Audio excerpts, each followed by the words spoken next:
சளி பிடிச்சி இருமல் ஜாஸ்தியாக இருக்கிறவங்களுக்கு இந்த மருந்து சொல்கிறேன். இது பார்லி அரிசி கடையில் விற்கும்.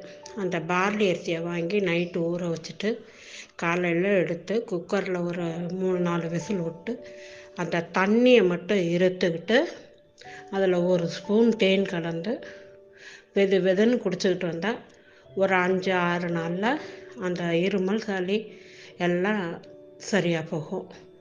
குழந்தைங்களுக்கு எல்லாம் இங்கிலீஷ் மருந்தாக கொடுக்குறத விட இந்த கை மருந்து கொடுத்து பழக்குங்க.